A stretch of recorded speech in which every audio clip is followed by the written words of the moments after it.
આ રીતના ઢોસા તમે એક વખત ઘરે બનાવશો તો તમારે મસાલો બનાવવાની અથવા તો સંભાર બનાવવાની બિલકુલ જરૂર નથી. બાળકો એમ જ પેપર ખાશે.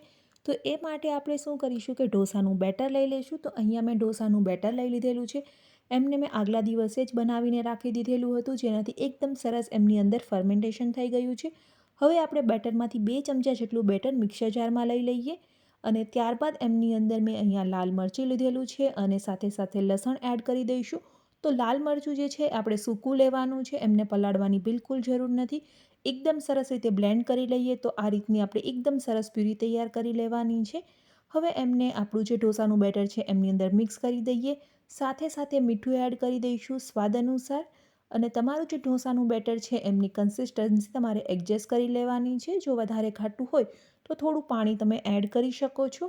હવે આ રીતની આપણી ઢોસાની તવી લઈ લઈશું અને ગરમ થાય એટલે એમની અંદર આપણે ઢોસાના પેપર તૈયાર કરી લઈએ.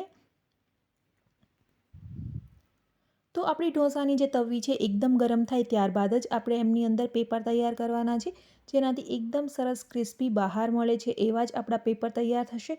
હવે એમને ખૂબ જ ટેસ્ટી બનાવવા માટે મેં અહીંયા થોડું બટર લઈ લીધેલું છે. તમે બટરની જગ્યાએ તેલ અથવા તો ઘીનો પણ યુઝ કરી શકો છો, પરંતુ બટરથી ખૂબ જ સરસ ટેસ્ટ આવશે.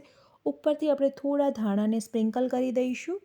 તો આપણા ઢોસા છે એ એકદમ ક્રિસ્પી થાય ત્યાં સુધી કૂક કરી લેવાના છે. તો અહીંયા તમે જોઈ શકો છો કે આપણો ઢોસો એકદમ સરસ ક્રિસ્પી તૈયાર થઈ ગયો છે અને આવી જ રીતે આપણે બાકીના બધા જ પેપરને તૈયાર કરી લઈશું. તો તમને રેસીપી કેવી લાગી કમેન્ટ કરીને જરૂરથી બતાવજો અને ચેનલને સબસ્ક્રાઈબ કરવાનું ભૂલતા